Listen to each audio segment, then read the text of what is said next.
Opa, tudo Olá, bem? boa noite, tudo bem? Boa E noite, aí, pessoal. tudo bem, Daniel? Tudo bem e vocês? Tudo bem também. Tudo ótimo. Queria que tu te apresentasse tua profissão, da onde que tu é, teu nome. Formação, É. É legal. Bom, meu nome é Daniel Hammer Roisman, eu sou psicólogo pela PUC de São Paulo, formado em 2008, fiz mestrado lá também, em psicologia social, na PUC de São Paulo, e o tema do meu mestrado foi Corpo, Obesidade e Sociedade, uma leitura psicanalítica. Então, essa questão do corpo, da alimentação, do comer, da obesidade, da compulsão alimentar, ela faz parte do meu trabalho já há muitos anos, que eu penso essa interface com a cultura, do individual com o cultural, o grupal, né? Pensando esses efeitos midiáticos. Bom, eu trabalho em consultório particular desde então, já trabalhei em hospitais, aqui no Hospital Mário Covas de Santo André, fazendo acompanhamento pré e pós-cirúrgico de pacientes candidatos a cirurgias bariátricas. Eu também eu dei aula durante mais ou menos 6, 7 anos em universidade.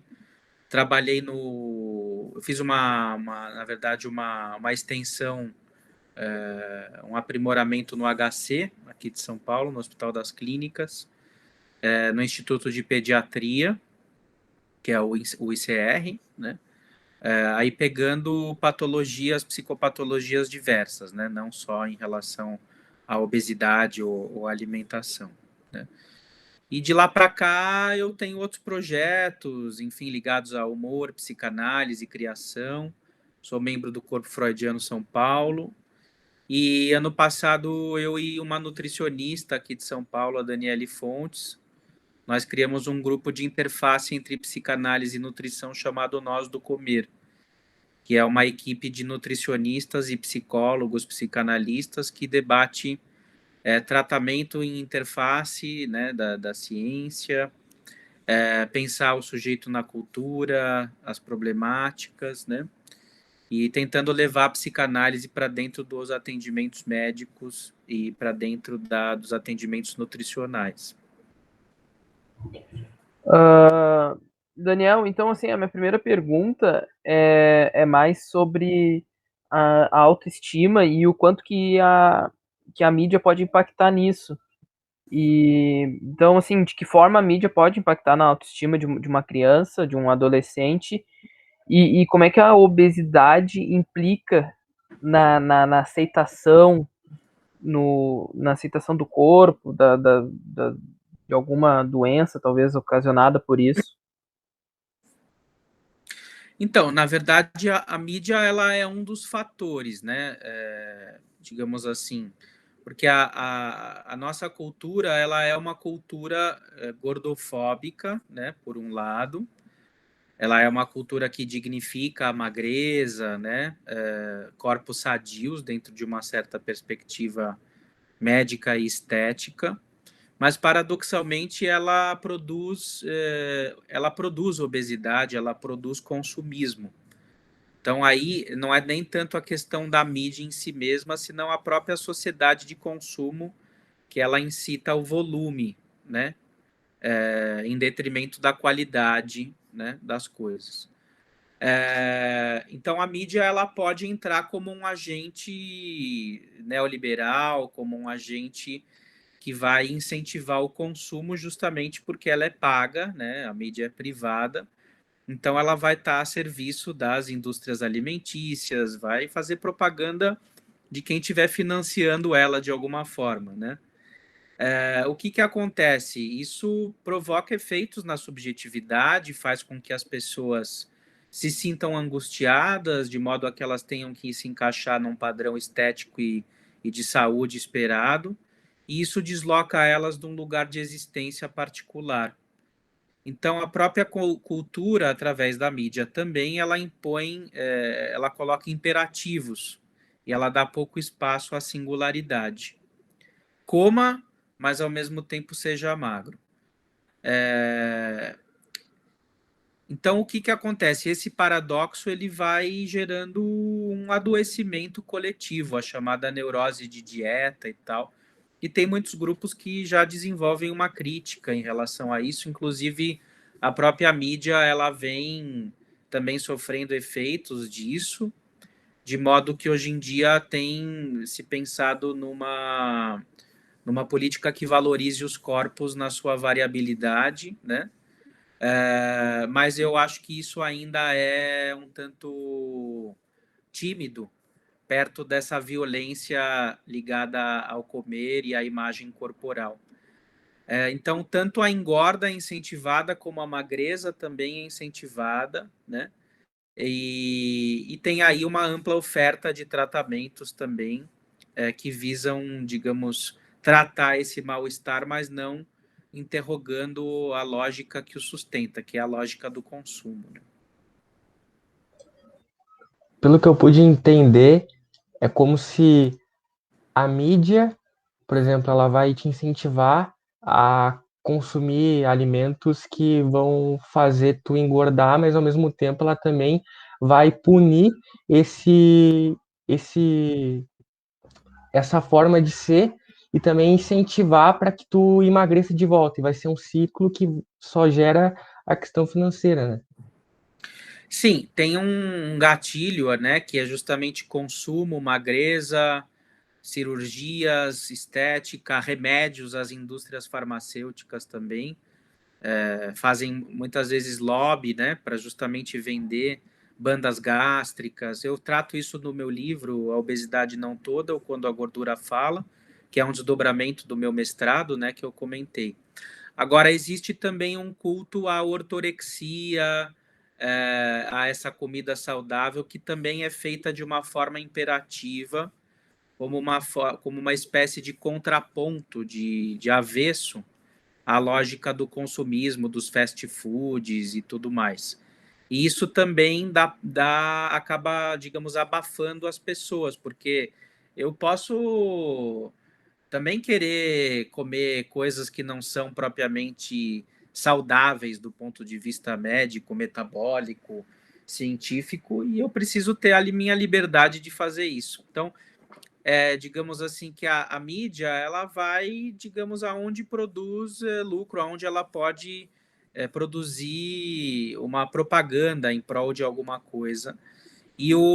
Então a gente vê discursos contraditórios dentro desse meandro, né? O fato é que ninguém faz propaganda para ser gordo, né? As pessoas fazem propaganda para ser magro. Então isso me parece que é uma constante, né? O que tem se produzido agora é um discurso de inclusão, mas me parece que é uma inclusão muito singela, muito tímida e às vezes até falsa, justamente porque não se respeita, né? Vamos dizer assim, quem está fora desses parâmetros, né? E o que pode acontecer também é que a pessoa ela esteja em sofrimento, esteja comprometida em algum âmbito emocional, por isso ela come muito, por isso ela engorda, embora seja algo multifatorial, tem uma complexidade de fatores metabólicos, enfim. Mas ela pode também usar essa coisa do politicamente correto, de vamos respeitar as diferenças, os corpos gordos, os corpos obesos, mas na verdade ela está sofrendo e ela não gostaria de ser assim. Então a compulsão também ela não pode ser deixada de lado como uma espécie de característica ou a obesidade esquecida como um mero traço humano característico, mas isso precisa ser interrogado não só por uma questão médica, que de fato pode trazer consequências, né, na saúde física, não é um delírio, né, tem consistência isso. Se alguém está com gordura no fígado, isso pode acarretar em cirrose, diabetes, pressão alta, risco cardíaco, isso tudo existe, é comprovado, né, cientificamente. Mas isso tudo também pode causar uma espécie de sofrimento psíquico. Então, o sofrimento psíquico ele existe tanto pelo corpo gordo como pelo imperativo da magreza. E alguém que está gordo, do ponto de vista técnico, pode estar bem, psicologicamente, alguém que está magro pode estar mal psicologicamente, então não dá simplesmente para dizer quem que está bem, quem que está mal, e a gente precisa escutar as pessoas, aí que entra o papel da psicologia, da psicanálise, né? Agora, falando um pouco mais da questão do consumo, a impossibilidade de adquirir algo, o que que isso pode causar na mente de uma pessoa, e mais especificamente, eu te pergunto, na mente de uma criança, quando lhe é incentivado um consumo que tu não pode fazer por questões financeiras, enfim. Bom, aí é a chamada privação, né? Ou seja, como cada um vai poder lidar com a sua privação, a sua frustração, aí é muito singular, né? Digamos, a psicanálise tem a trazer à tona a ideia da sublimação, que seria você poder, digamos, realizar o seu ímpeto, né? A sua vontade de satisfação em algo que esteja ao seu alcance, em algo que seja viabilizado aí através da arte ou de realizações culturais, digamos, né? Agora, o fato é que para o ser humano não é bom nem ter de mais e nem de menos. Então, a pessoa que está em escassez de alguma coisa, ela está numa situação de pobreza e miséria, isso não é sadio.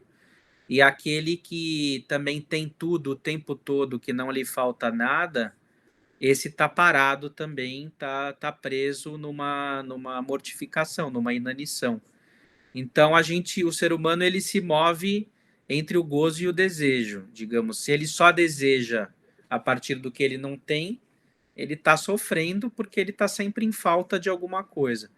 Mas se a pessoa não está em falta de nada e goza e se satisfaz o tempo todo, a vida fica sem graça e a pessoa se paralisa. Então, a vida, a existência tem a ver com essas idas e vindas do coração entre o que se tem e o que não se tem.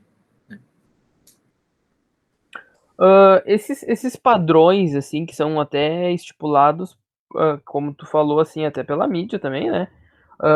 Padrões de beleza, padrões de vida.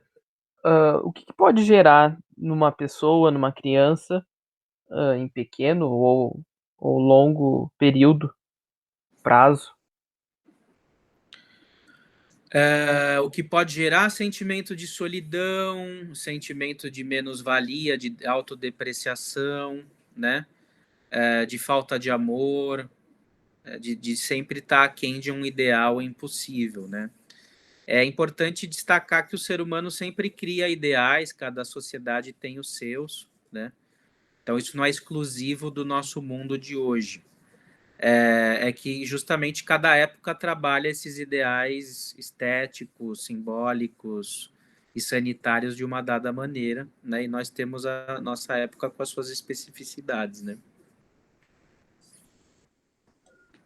Um dos meios que a publicidade usa para converter alguém ao consumo é ele prometendo muito mais do que o produto, mas o momento, a felicidade. E eu gostaria de saber o quanto que isso é nocivo, ou talvez não seja, para a mente de uma criança, para uma pessoa, a felicidade lhe ser prometida ao consumir algo.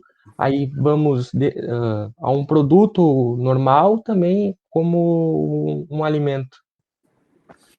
Sim, a felicidade como qualquer promessa, na verdade, ela é muito complicada, né? Porque promessa é dívida, né? E as dívidas geralmente costumam ser meio impagáveis, né? A gente não tem uma relação muito boa com elas, né? Então, tudo que é prometido gera uma expectativa de que aquilo se realize. Se aquilo se realiza, você fica sentado esperando até o dia que aquilo aconteça. Então, isso provoca, digamos assim, uma sensação de paralisia e passividade. E ainda mais se você fica passivo e paralisado esperando que aquilo aconteça, a tal da felicidade, que não depende de você, seria um presente que você recebe do outro. Se isso não vem, é pior ainda. Então, digamos que o consumismo, né, o capitalismo avançado, que se chama aí habitualmente de neoliberalismo, né, ele implica num jogo de ilusões, né? Ele vende ilusões e as pessoas elas vão se neurotizando a partir dessas ilusões. E é muito difícil de desconstruir isso. De alguma maneira, ninguém consegue se livrar completamente disso. Mas é importante que a gente tenha crítica, né? E possa pensar o nosso lugar, e aí que entra o papel da psicologia e da psicanálise. Eu não sei, assim, se essa pergunta é tão adequada, assim, o jeito que a gente construiu ela. Mas é possível explicar o motivo das crianças serem mais fáceis de persuadir? A questão é que as crianças elas não sabem ainda como funciona o mundo. Algumas pessoas, mesmo adultas, jamais conhecem de fato os meandros políticos, econômicos, o poder do mundo, né? Então, justamente quando a criança ela é bombardeada por tudo isso, na sua ingenuidade, entre aspas, né? Que não é completa também, né? Mas ela é, digamos assim, tendencialmente maior que a de um adulto.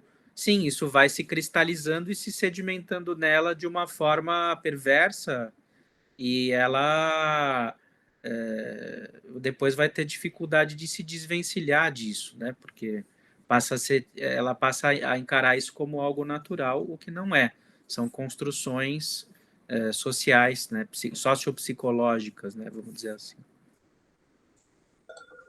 Hoje está muito comum a gente ver YouTubers mirins.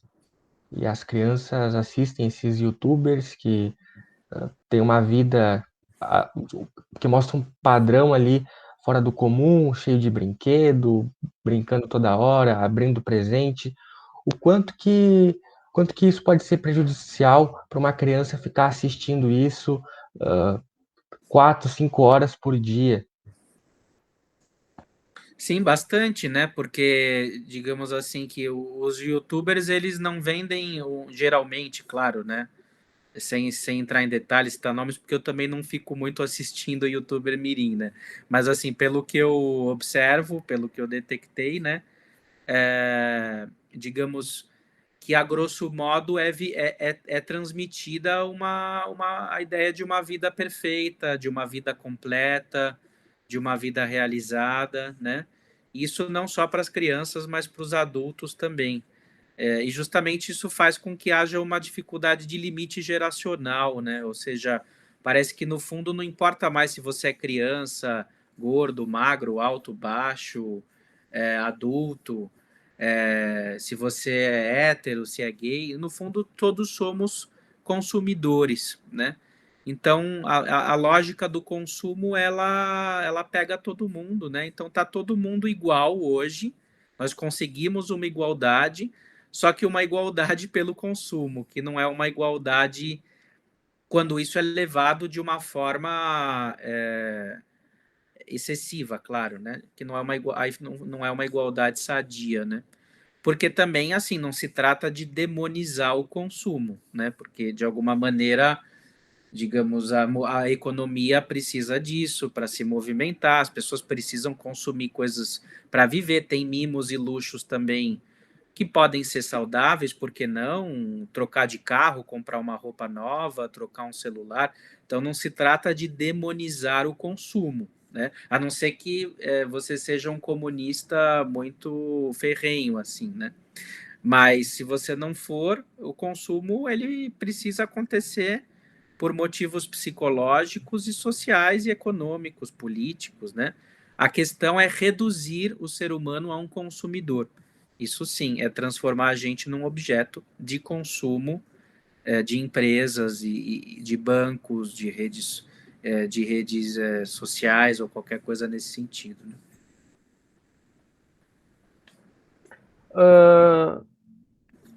Deixa eu ver. É natural, às vezes, dos pais se sentirem culpados por não dizer não.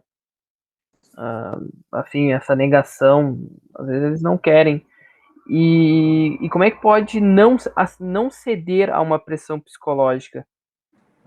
Assim, talvez de uma forma mais clínica falando. Há um pedido de um filho para consumir É, algo. Eu acho que aí é uma questão do quanto os pais eles aceitam os seus próprios limites e o quanto eles conseguem, digamos assim, transmitir que a vida ela é feita de frustração, de incompletude, né? Então, tem muitos pais que não sabem lidar com a sua própria carência a partir da sua relação com os próprios pais, e eles precisam de uma espécie de insígnia fálica, né, que a gente chama em psicanálise, né? Então, eu comprei para o meu filho esse videogame, eu comprei para o meu filho essa polo da Lacoste, eu consegui proporcionar para meu filho esse tênis, né? Então, justamente em função do excesso de consumismo, né, da cultura da felicidade, da imposição da felicidade, os pais eles têm tido dificuldades de se situarem como pais. Então, eles se colocam muitas vezes como irmãos, como amiguinhos, e eles querem deixar os seus filhos felizes, trabalham o dia todo e não sabem como. Então, muitas vezes o brinquedo, o presente, ele é e a comida é visto como uma barganha emocional. E eles acabam não conseguindo dizer não, e aí justamente isso gera um curto-circuito na formação da subjetividade, porque são pessoas que vão crescer de uma maneira impetuosa, sem paciência, intolerante, né? E, sobretudo, vazia, né?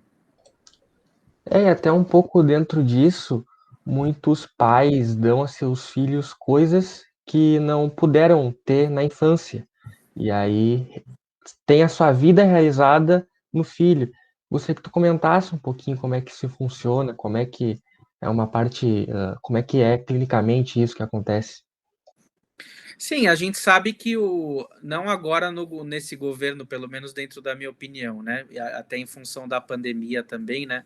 Mas a gente sabe que o Brasil, nos últimos 20 anos, ele prosperou muito do ponto de vista socioeconômico, houve uma expansão da classe média, então a gente sabe que alguém que que era criança há 30, 40 anos atrás, talvez não tivesse o mesmo acesso a brinquedos e objetos, né, que se tem hoje através do crédito, das compras a prazo, né, tem uma série de facilidades, né, que fazem com que o consumo hoje seja mais viabilizado, justamente por conta do capitalismo avançado. Então, sim, os pais, na verdade, psicanaliticamente, eles sempre vão tentar, a grosso modo, claro, não todos, compensar algo que eles não tiveram e, na pior das hipóteses, só reproduzir algo que eles tiveram de maneira negativa com os próprios pais, né? Então, ou eles fazem igual, ou eles tentam compensar da maneira errada, né? Ou de uma maneira tóxica, de uma forma, digamos, um tanto inadequada. O que está em jogo aí, que a psicanálise e a psicologia podem ajudar, é que cada um possa construir a sua paternidade e a sua maternidade no vínculo com os seus filhos, e isso de uma forma simbólica, inteiramente singular, e não de uma maneira materialista. É aí que entraria essa superação dos pais em relação às suas frustrações do passado.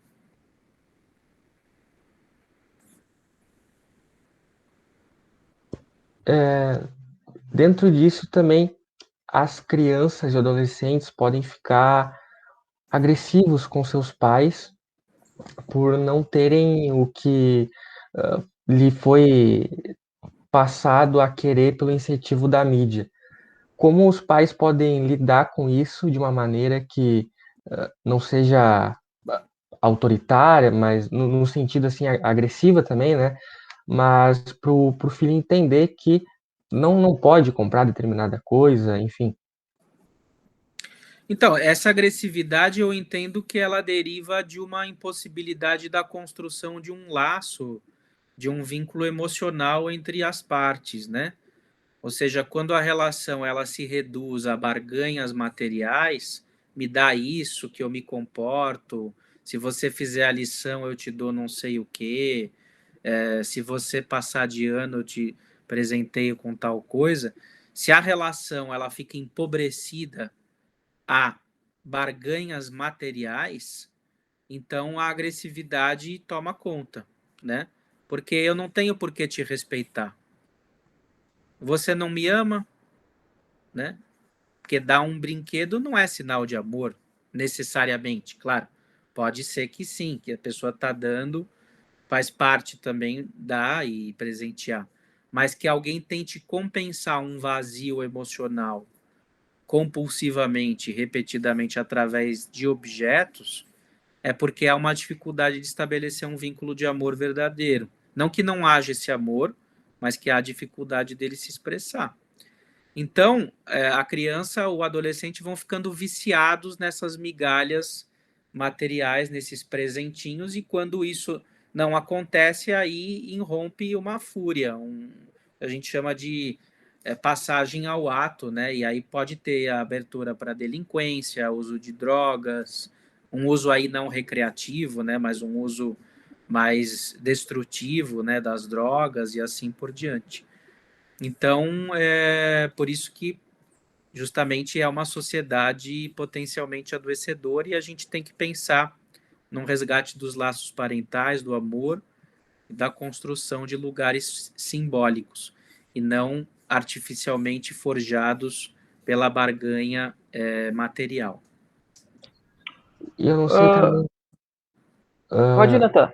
não sei também se isso é um efeito totalmente ligado, mas o quanto a erotização precoce pode, pode prejudicar a vida de uma criança, a mente dela. Sim, também, né, em função dessa perda de lugares simbólicos da dimensão etária, há uma sexualização da infância, né? Você vê em outdoors, em lojas, na TV, crianças que já estão, digamos, numa posição sexualizada, de certa forma, já uma menina que se assemelha já a uma mulher adulta, né? Enfim. E isso é por conta dessa falta de divisão geracional, né? Digamos, as mães saírem juntas com as filhas, irem nas baladas, cobiçarem o mesmo cara, se vestirem da mesma forma, né? Então, isso é sinônimo de efeito de uma perda de lugares, né? Tem uma espécie de idealização da infância e da adolescência como o ó do Borogodó, ou seja, o jeito que as pessoas deveriam ser velho é ser careta, né? Então vamos todo mundo ser adolescente, esses é que são aqueles que conseguem gozar e ter uma vida prazerosa, sem responsabilidades, né? E isso acaba criando uma geração, a grosso modo, claro, estou falando do ponto de vista geral, né? Uma geração de pessoas que, de alguma maneira, vão ter muita dificuldade de lidar com a frustração e o limite, né? Daniel, até aqui a gente falou bastante assim, sobre consumidores, né? Começamos a falar do lado de quem consome e, consequentemente, de quem sofre as consequências. Então eu vou tentar tocar num assunto agora, mas eu não sei como é que se eu vou abordar certo, e aí o Nathan pode até me ajudar. Assim, do lado industrial, de quem gera isso, tanto publicitário quanto quem produz, como que capta essa. Como é que detecta essa falha? Eles percebem que está precisando disso, talvez esse produto possa ocupar o espaço de determinada função ou de alguma coisa social, uma classe social. Não sei se consegui ser claro. Olha, essa parte da publicidade, de marketing, eu não entendo muito, mas assim, até onde eu sei, existem departamentos e pessoas que tentam detectar demandas específicas dos diversos públicos e, ao mesmo tempo, criar demandas onde elas não existem, né? Na verdade, acho que, a grosso modo, a publicidade, a propaganda, o marketing hoje em dia, eles dizem respeito a isso, né? De você vender um produto convencendo a pessoa de que ela vai ser feliz e que ela precisa daquilo. E, na verdade, ela não nasceu nem grudada naquilo e nem vai morrer grudada naquilo, né? Então, são coisas que podem facilitar a vida, podem ser prazerosas, mas aquilo é vendido como uma necessidade, a qual a pessoa não pode abrir mão. É uma grande oportunidade dela ter aquilo, né? E tem departamentos específicos para isso, né? Inclusive, vocês sabem que o pai da publicidade, acho que é do marketing, enfim, é Joseph Goebbels, né? Que era o ministro da propaganda nazista. Ele é o pai do marketing, né? Moderno, né? Então, uma das estratégias dele era, por exemplo, pegar o Hitler e projetar uma imagem de baixo para cima, né? Tinha um holofote e aí a sombra dele era projetada para cima para dar a impressão que ele era maior, né? Então, tudo isso são manipulações de imagem para provocar um efeito de poder, né? De domínio. E, assim, o quão a psicologia está relacionada com a alimentação, tanto má alimentação quanto outras consequências da má alimentação. Não entendi como é que é a pergunta? O quão a psicologia está relacionada com a má alimentação ou com a alimentação de modo geral. Então, a gente come sempre por motivos emocionais, né? As primeiras experiências de satisfação com a comida, elas vêm de uma relação geralmente com o outro materno ou com alguém que ocupe a função de uma mãe. Então, a comida para o ser humano, o alimento, ele está atrelado a carinho, a afeto, né? Então, ninguém come por pura necessidade de sobrevivência. E é por isso que a gente vê quadros como anorexia, bulimia, obesidade, compulsões, né? Porque ou a gente come de mais ou de menos em função do circuito emocional. Então, a psicanálise, ela pode ajudar, e a psicologia também, cada abordagem, né? Pode ajudar a sua maneira a cada um se reposicionar afetivamente com o outro, porque isso impacta também a forma como a gente come e o que a gente come. A psicologia, ela não entra no mérito da questão metabólica, energética, do que é saudável ou não. Isso é um papel da medicina, né? O que ela pode dizer é sobre a necessidade emocional do comer. E, pelo menos no senso comum, eu não sei o quanto que isso está certo, se fala muito da pessoa, ela está comendo porque ela tem ansiedade, por causa de alguma coisa que ela quer preencher no dia dela e ela vai lá e come toda hora quando não precisava. Quanto isso é verdade e como explicar esse acontecimento? Sim, eu tendo a acreditar que isso é verdade pela minha experiência, né? Embora, novamente, pode ter uma pessoa que esteja acima do peso, né? Ou até tecnicamente obesa, e ela não tenha, vamos dizer assim, um problema emocional que a tenha feito chegar assim. Pode ser uma mistura de uma vida atolada de trabalho, com sedentarismo, com uma comida rápida que ela precisa comer, ela vai ganhando esse peso ao longo do tempo. Não são propriamente episódios de compulsão no sentido assim dele estar querendo preencher um vazio, de uma angústia. Embora todos nós estamos sujeitos a ter situações pelo menos episódicas motivadas por fundo emocional. Se você está angustiado, você pode não ter apetite nenhum, ou você pode querer comer muito. Tem dias que você quer ir num fast food, comer uma pizza, né? As caixas de chocolate que os namorados dão, as namoradas, né? Enfim, a comida como laço social, as festas, os bolos, tudo isso você não vê um cachorro fazendo, um macaco fazendo, são coisas que as pessoas fazem, né? Nathan, não sei se tu tem mais alguma pergunta para fazer. Eu acho que só o quanto que é determinante, fundamental, essencial o papel da psicologia e da psicanálise, né? Nessa questão da alimentação, nessa questão da autoestima. Então, a psicanálise ela vai ajudar a resgatar ou construir o amor que cada um tem por si próprio, né? Então, digamos que todas essas situações que a gente falou, violência simbólica, consumismo, ideal estético, imperativos alimentares e tal, tudo isso são facetas do ódio no mundo contemporâneo, da intolerância, da falta de dar lugar à existência de cada um. Então, a psicanálise ela é uma ciência do sujeito, ela vai procurar, dentro da vida de cada um, permitir que a vitalidade possa florescer. E isso numa espécie de caminho próprio, de caminhada própria, né, para além dessas dimensões totalitárias aí, seja da ciência, do consumismo, né, das empresas, das indústrias, o que quer que seja, né? Acredito que seja isso. Não De, sei. de minha parte, gostaria de agradecer ao Daniel. É muito bom as tuas respostas, me fez pensar, refletir, ainda depois, quando eu for ouvir, irei pensar ainda mais, né, sobre, é bastante reflexivo tuas respostas e acredito que vai agregar muito no nosso trabalho. Muito obrigado.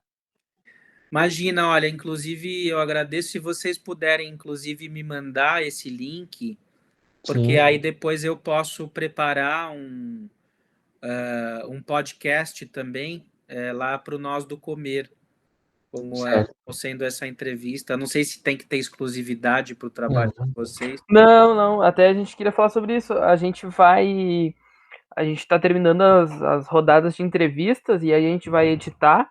E a princípio, o início de junho já tá concluído. E aí a gente vai postar, e aí depois a gente te manda o link. Assim que tiver pronto, te mandamos. mas o arquivo bruto a gente pode te enviar também. Tá bom. Acho que é isso que Uhum. estava falando, né? Ficaria sem a imagem, é isso? Ou é só o áudio? Sem imagem, é só o áudio. Tá. Uhum.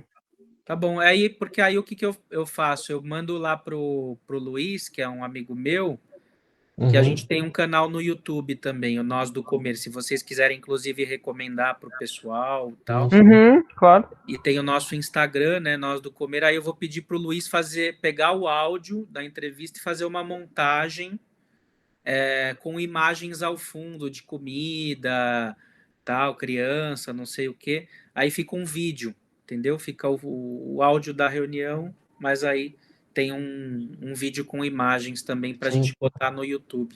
Nós a gente vai fazer em áudio, mas a gente tem um arquivo bruto também que vai ficar o vídeo, né, no caso. De repente vale a pena, né? Porque aí Sim. ele configura, aí aparecem nós todos, aparecemos Uhum, todos. Se vocês quiserem também, se vocês sim, quiserem. Senão Claro, pra fica mim só o não, áudio. tranquilo. para mim não tem problema, tranquilo. Aí eu só pego o teu e-mail depois, então, pra mim poder te enviar Tá, o áudio, o vídeo, beleza. tá? Então, eu te Ah, mando pelo WhatsApp, então. isso. Então, Daniel, muito obrigado, nos ajudou Obrigado. bastante, esclareceu muito, foi bem didático, porque querendo ou não é um assunto bem fora pra nós, assim. Complexo, né? Vocês estão É, por dentro, né? Fizeram perguntas pertinentes. eu tive dificuldade, sabe? Eu fiquei assim pensando como é que eu posso linkar assim um assunto com o outro e Eu até achei que, na verdade, assim, a impressão que dá é que vocês são mais estudantes de psicologia do que de jornalismo, né? não, mas é que realmente assim a gente tentou a cada profissional tocar mais no assunto da sua área, sabe? Esse é o bom E jornalismo, né? Que é quando é, você entra dentro da área do outro, né? Muito bom, sei, mas então tá, acredito que seja isso. Obrigado, Daniel. maravilha. Eu que agradeço. Então tá, Daniel, um abraço, obrigado, Tchau, um boa noite aí, abraço. Tudo de bom. Boa semana. obrigado, Obrigado. igualmente. Tchau, tchau.